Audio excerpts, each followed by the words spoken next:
It's time for One-on-One with Tia B on 97thebfm.com.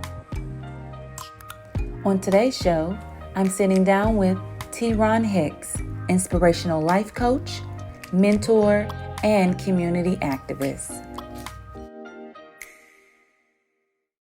Well, hello. Oh, how are you? Fabulous. How are you? I'm doing well. Thank you. It's a pleasure. I'm all yours. I'm excited. I'm excited to be here. Thank you for having me. I'm really stoked. We did a comic relief last night to help with, Black Lives Matter, my organization, just ACLU, and so it was comedians, pro athletes, professional singers, just a little bit of everybody. We all came together to make a difference, to bring a smile to people. Awesome. Great. And you did that in Carlton, Texas? Actually, I'm in Louisville, and so there was some guys out of Dallas, some of the former Cowboys, they were on it. Then we've had just a little bit of everybody, but it originated from Oklahoma. Awesome. Great. Yes. So you put that on together through your organization? Yes. So I was one of the 12. The comedians, Mama Bird, and a buddy of mine who is actually also from Louisville, Dr. William Breckenridge, they reached out to me and they said, hey, we're going to do this comedy show to help raise funds, but help bring a smile to people's faces during, the COVID, during the racism, during the division in the country. So they said, well, how can you help? I said, well, let me know where I can help. And then it turns out I actually was one of the co-hosts. Wow. And then so I went from being just speaking to one of the co-hosts to networking. I think every day, if you don't learn something or meet someone new, it's a wasted day. I agree. Learning is a lifelong process. You're never going to know everything. So you should be learning something every day, like you just said. I agree with that. So tell us a little bit about yourself and your organization. Okay, so the name is T-Ronn Hicks, but it's actually in Louisville, they call me Ronnie. And so the name of the organization, SBOP, Stop Bullying Our Purpose, also has a dual meaning SimplyBadd outreach program. Okay. So the SBOP, Stop Bullying Our Purpose, is a organization that I was blessed to be, God gave me, thanks to my now senior in high school. Lexi said to me when she was in second grade, Dad, can you come to speak against bullying? And I said, are you being bullied? She says, no, Dad, we have to be proactive instead of reactive. All right. She's insightful. Yes. And so I said, okay, I'm coming, and so then I reached out to a couple of counselors. Well, then it made the local news. PTAs just start saying, hey, would you come and speak at our school? And I'm like, okay. Sure. And then it just went on and on from there. So then the WWE reached out to me and that you've got a program similar to ours. Can you, can you come and you just speak on a local level? Mm-hmm. And so then it's just beginning to grow. But even during that, I was mentoring to young men from single parent homes. Okay. Been a youth leader for the last 24 years from Pennsylvania to Texas. Right. Loving it because I know from living in Louisville and I remember, we would call them the neighborhood uncles, because coming from a single parent home, there was, Uncle Howard who lived across the street, Uncle Mills who lived across the street, Mr. Leachman who lived up the street. There was a male figure to say, hey, listen, okay, so I'm married. You respect yourself. You respect the ladies, that sort of thing went into it. So I wanted to do the same because that's a lost art with our young men today. Young men are not respecting themselves. So if they're not respecting themselves, how can society respect them? And I feel that it's up to us as a human being and as a community. It bothers me and I will, I'll tell you, it bothers me that us as a race, we need to love like other races love. Right. And when I say that, you know, I've got friends that are in the Hispanic community, and, you know, they're like, we're going to live 8 to 10 in a house. We're going to build this house up, but we're going to save us money because we're going to come and we're going to build you a house, and we're going to build you a house. And then I see those that don't have a tan like you and I do, that they want to have, you know, how they work with each other. And we need to teach our youth, you know, we need to open up your natural eyes and start looking at a destiny and as a vision. And when you visualize a success, you know, you write them down and you challenge yourself. I just think it's up to us to continue, for them to continue to see us challenge ourselves, because you and I both know eventually that wall comes down and we want them to see the best out of us. That is true. That is so true. So for those who may not quite understand the different types of bullying, if you could just give us an overview of like what bullying is and the different forms of bullying. Okay.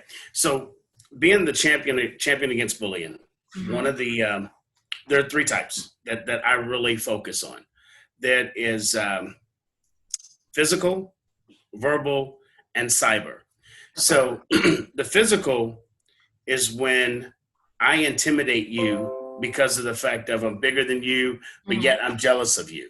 And so therefore it's easy for me to intimidate you. Then the verbal is where I'm in my group. We're going to talk about you only because there's something in you that I see, but I'm jealous of you. And so therefore it's easy to talk about you because I got my clique with me. Right.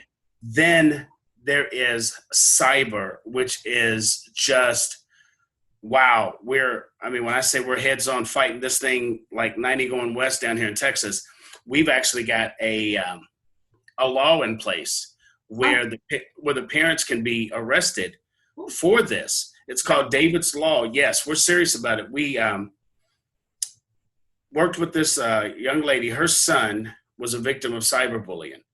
And so she did not rest. And she said that she's going to continue the fight. Well, Senator Melendez, he took the bill and we got it passed. And so it's called David's Law. It's on the books here in Texas. And it's actually a true asset to us as people that are fighting against bullying. But not only that, it's a great asset to know that as a parent of a child, wait a minute, you bullying my baby? And you know, because we all know that sometimes everybody ain't gonna parent like T-Ronn is. Right. But when you start holding parents accountable, then things change. So that's where, you know, those are the 3 that when I'm saying that I'm out here answering calls, you know, and I've answered calls from as far as ways from Australia, working with people. Okay. So we're serious about being the champion against bullying. Awesome. Great. So what are some warning signs a parent could look for in their children regarding bullying? The biggest sign is if you have a child that is really active and very talkative and they start becoming distant and you notice that they're distant and then they start to get angry towards a younger sibling or even towards you and get snappy, those are signs of something going on at the school, the bus, work, playground, social media. You know, that's the key point. When a child starts distancing themselves, get out the pen and paper and find out. Yes, antenna, go straight up. Yes, ma'am. What about signs a parent can look for if their child is a bully? The signs of the child. Oh, well, then that's just, you look for a more aggressiveness, a more disrespectful attitude towards those around them. And you want to look and see if there's things that you didn't purchase that are in your house. Mhm. We had a situation where one of the kids was, bullying, and mom never really, looked at the fact that she didn't buy this boy no Jordans. She didn't buy this child, these new jeans and stuff like that. And was like, where'd you get it from? A friend of mine gave it to me. Well, who's the friend? Well, that ain't none of your business. Whoa, whoa, whoa! You living in my house, Mhm. and so those are, those are signs that the aggressiveness, and look for things that you didn't purchase. Right. When he starts to just come home with things. Yeah, yeah. The gimme fairy just showed up, and we both know that that is not happening. Yeah, I get that part. So, in your experience, over the 25 years that you have been mentoring and educating people on bullying, have you found that a lot of schools are open and receptive to bullying prevention? There are some, there are some people feel intimidated when you come in and you are just sharing your knowledge, and they're like, well, wait a minute, do you really, who are you? You don't have a doctor's degree, behind your name or this. But then when, you share with them, I'm a survivor of bullying. I'm an author of a book about bullying, the local PTAs, and actually have spoken on a state level and actually spoke on a national level with organizations about bullying. There's a organization. It's called the Restorative Practices, and I spoke at one of their conferences, and we were talking with them about the warning signs about bullying and how to counteract those signs. I'll go into that for just a second. One of the things, Tia, that we as parents must do is we must listen more and talk less. Okay. I know that growing up, mom, we would always listen. And if you listen, someone is able to tell you, what they're going through, what the experiences are, how they need help. Mhm. But just don't come out and just like roar, as I did when my daughter says, Dad, we need to go up and speak against bullying. I was like, somebody bothering you? And she's like, no, Dad, we need to be pro instead of read. And so then I always remember that. And that has actually helped me these last 9 years when I speak. So I had a friend that I'm recalling an incident where her son was being bullied in middle school. And the other kid was not African American, and how the school handled it, it seemed like they punished the Black kid more severely than the other student.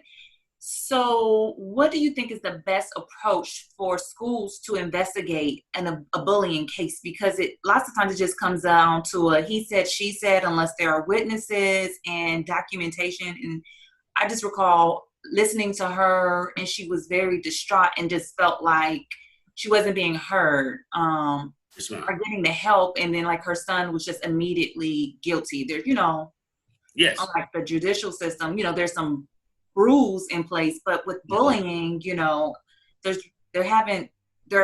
don't think there are any kind of I'm sure the school of JCPS has guidelines when investigating. So, and this was a JPS school. So, parents just don't feel protected when an investigation of bullying is occurring in school. What are some tips on, how they should approach that? One of the things is, growing up, mama would call you to the carpet. If she didn't like what was going on, she'd call you to the carpet. And I say that because you want to educate yourself with the student code of conduct, and you want to be able to have documentation. Similar situation happened in Warren County, Kentucky, and so that Bowling Green, we'll say. Okay. And I had a nephew that one of the coaches was, he just was, he wasn't hearing it because of my nephew, and one of the kids, kept pushing my nephew into a corner. And finally he backed out and, they had to handle the business. Well, then, the coach was like, well, you're off the team and he's not, and that sort of thing. Well, then one of the things that I instructed my brother and I instruct everyone to do is that you read the code of conduct. Number 2, you have documentation. Number 3, you make sure that even if you speak with a counselor, you speak with a teacher, or you speak with a coach, you document that. Because now that you have a authoritative leg to stand on, they have to treat each situation fair. So it's important that you read the code of conduct, not hearsay, but you, because then that way you can read the verbiage yourself. And it turns out that the coach not only had to reinstate my nephew, and he had to apologize to him in front of the team, but he actually lost his job. Oh, wow. Yes, because because of the fact that he didn't follow the rules that were set up in place for him. So he just instantly said, yeah. And so it turns out that, he lost his job. Wow. Okay. So what would you say are appropriate consequences for a student involved in bullying? Well, now, is this male or female? Well, give us the appropriate consequences for each. Yes, ma'am. Okay, so one of the things that I would say is the severity of the accident, or if it's a repeated accident, or incident, pardon me. If it's a repeated incident and yet you're trying to bring closure and you're not getting it, then we're going to have to remove you from that situation for a while. We're going to have to give you a break. And I'm not talking about if this is the third incident, you've kept bullying little Tommy, you've jumped on him, you've done this, and we've tried to work with you, we try to work with mom. We need to get you out of this environment because you're toxic. And I'm not speaking bad, I'm speaking real. You're bad, and you're causing harm not only to my child, but now you're affecting those around. And now we have to remove you until you can deem yourself responsible enough to come back into it. So we've actually had to do that. We've actually had to remove children from a school for 45 days. And long suspension. Hey, you know what? I need you to get the message, because of the fact of what you're doing is you're not only affecting my child, but now you're putting the teacher, you put 24, 25 other students in jeopardy, in harm's way. You send them to an alternative school. You don't kick them out of school. You send them to an alternative school, and they can only come back if their attitude has changed, all their work is done and completed, and it's passing. If not, you stay there until you get it right. And we have to prepare them for what's going on outside these four walls, whether the home, the school, the church, community center. If we are not giving them stern consequences when we have them and we're growing them and we're making them better, the streets aren't either. The streets, they're either going to be in those streets, deceased, or they're going to be in LaGrange, locked up. Mm-hmm. And I think if you're able to open up their eyes and never quit trying. I've got young men that they just thought, oh my God, he's the meanest thing. And I have one, he told me, you're an evil old man. And I'm like, I'm great. I'm evil because I'm making you pull up your pants. Right. And I would zip tie his pants. He wanted to show his underwear. I would show him a zip tie in the middle of the cafeteria. And I had the boys to wear zip ties because they didn't wear belts. Now this gentleman is getting ready to graduate. He'll be a senior this year, and he's going to play Division I football. Awesome. because I didn't let him just be average. Mm-hmm. So just to piggyback off of what you were sharing with regards to consequences, yes, ma'am. I think mental health, like the kid requiring the child to see a therapist would be another good suggestion. While they're out for 45 days, they should definitely be seeking counseling. That should be a requirement, as well as a mentor. A mentor is super important to that kid that is the bully and the bullier, the one that's being bullied too. So I think incorporating mentoring into those consequences would definitely be beneficial in changing that young person's life as well. Without a doubt. You know, Tia, you are already ahead of the game, and I'm saying this.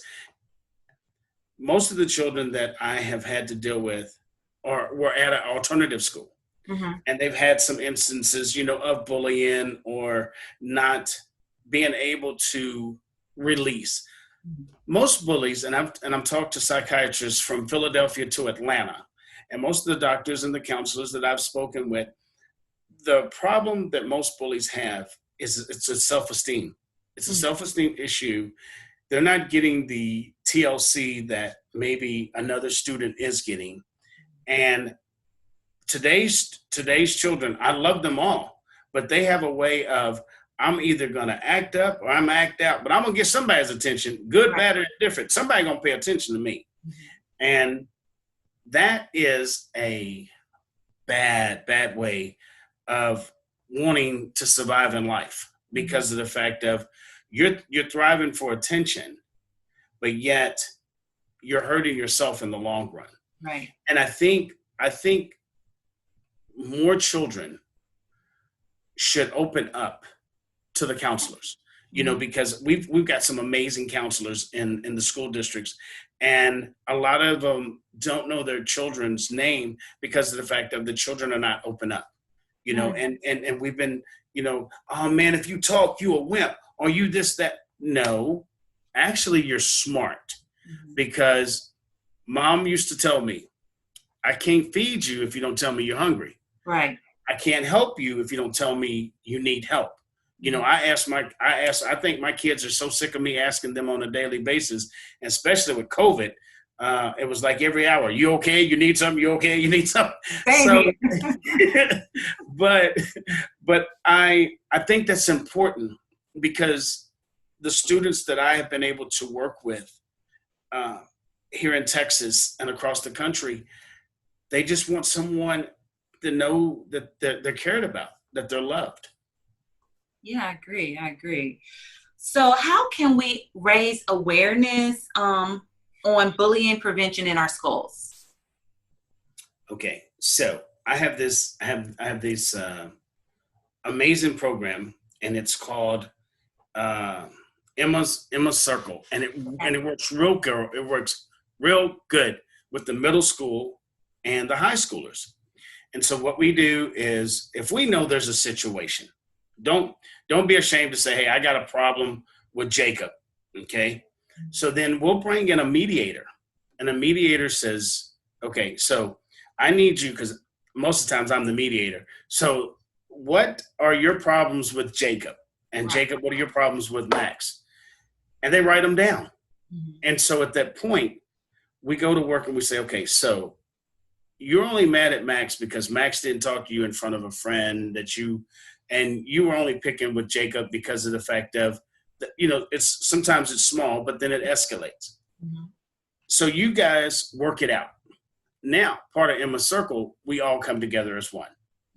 Now, if you feel that you two can't get along, let's sign this contract that says, hey, I won't bother you. You won't bother me. If I do, I go to the alternative school for 30 days.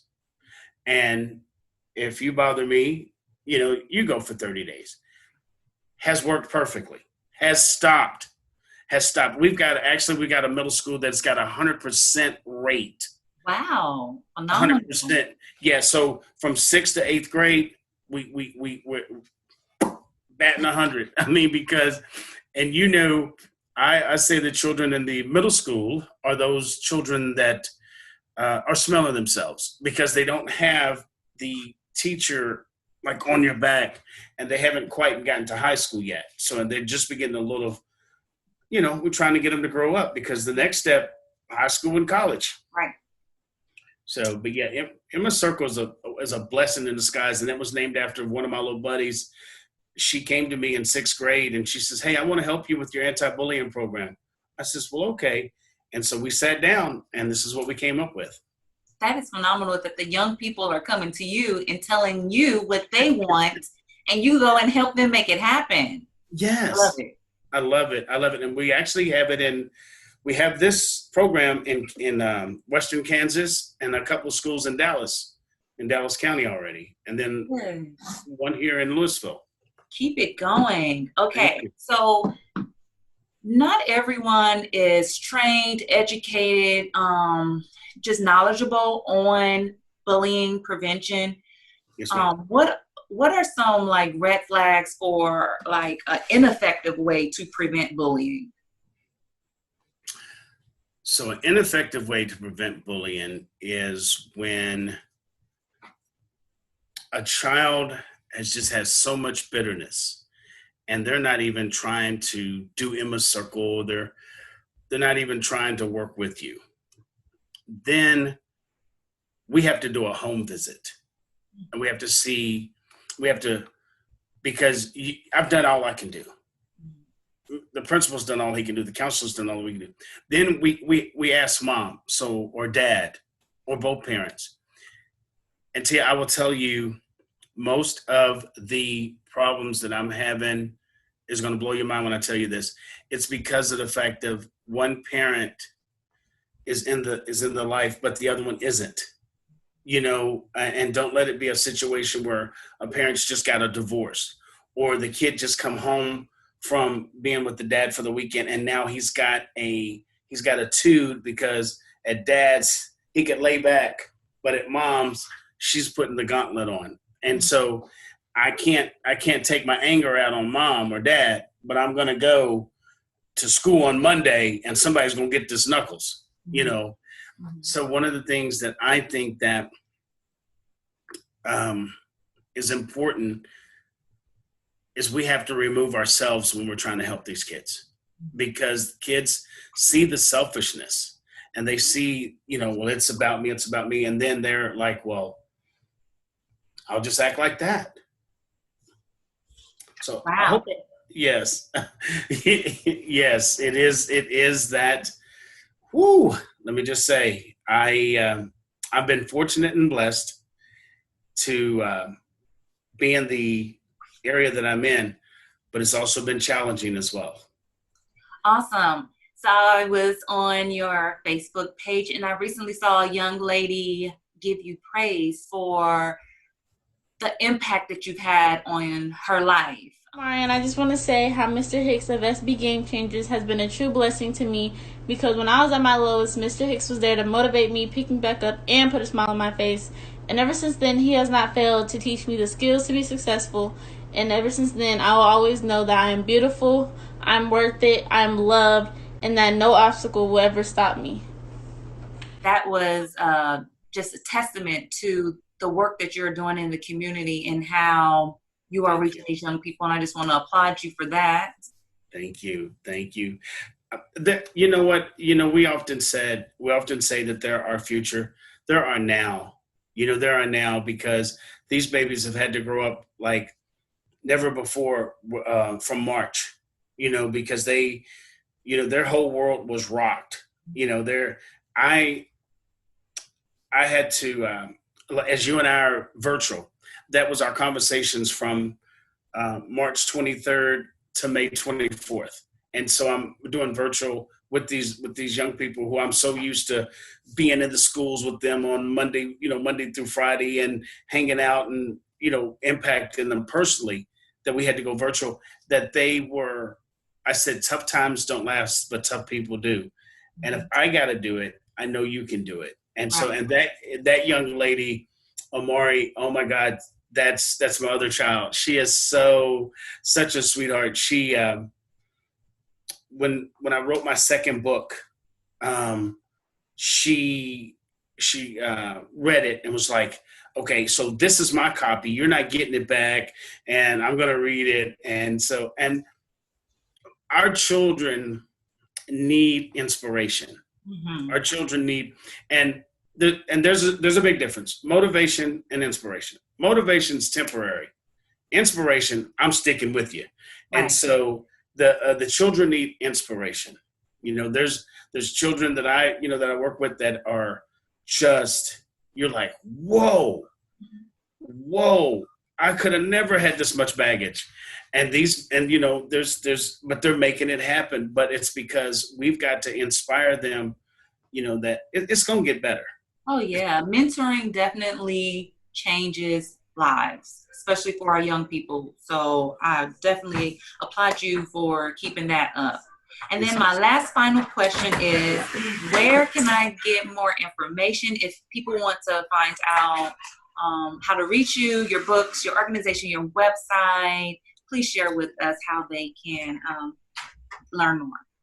Yes, ma'am. So SimplyBadd, that's SimplyBadd.com. Please don't go to SimplyBadd with 1D.com. That is not me. I'm not affiliated with that person. Yes, I'm just not affiliated with that person. But the one with the 2 Ds, you'll see a fist or a bull, and that's me. And under there, you can see the testimonies that we've had, where we've been, where we're going. You can purchase our books. My first book was called My Inside is Brighter Than My Outside. It's on Amazon under SimplyBadd as the author, How I Overcame Bullying. And my second book, If I Can, You Can, The 13 Spiritual Keys to Success. That's also on Amazon as well. You can drop me a line, do Testament. Twitter. It's SimplyBadd, SimplyBadd13 on Twitter, and then SimplyBadd03 on Instagram. I can't do TikTok because I've been done fell and hurt myself, and then T-Ronn Hicks at Facebook, and then we also have SBOP, Stop Bullying Our Purpose, on Facebook as well. So you guys can grab me. I want to applaud you for being an incredible young lady. Thank you for what you're doing for my hometown. I'm hoping to get back in Louisville in October, anti-bully month, and actually do something. And if I do, I would love to come by the studio and see you. I would love to have you on again and stop by and support you in your organization as well. Because as a champion against bullying, we got to fight the fight. Awesome. So you're basically on a bullying tour, a nationwide bullying tour. It is. One, a few years ago, we started here, went up to Ohio, started in Kentucky, went to Ohio, came back here, had to hit Houston, and Florida canceled at the last minute, and we were like, thank God, because we had rolled for like 3 weeks straight. And so my family was like, do you live here? Who are you? But the kids were like, as long as you're bringing back souvenirs, we're good. Wifey's like, just keep bringing that check and leaving the messages. And so it's turned out to be a blessing. You only want the best, and if I can leave your viewers with one thing, watch your object that you're in. A box will trap you. A circle will grow you. Make sure your circle that you're around grows you to the level that you are destined to become. Right. Never settle for anything. Never settle for average. If you want to see average, just turn on the TV. But if you want to be extraordinary, all you got to do is just put a little extra into it, and you can do it. I agree. Thank you for your commitment to our people, our young people. And a pleasure to have you on the show, and we hope to see you soon in the near fall. Yes. When you come to Louisville. I promise. Awesome. Thank you. You want to smile for me? All right. Listen, you stay incredible. Louisville, I love you. Yeah, we'll love to have you back when you're in town. Just let me know. I promise I will. Listen, yeah. You stay amazing. Take care. I'm sorry. Have a great one, my sister. You too. Bye. Bye-bye. If you would like to become a mentor, or if you have a child that needs a mentor, please contact caresmentoring.org to reach one of our 60 sites across the U.S.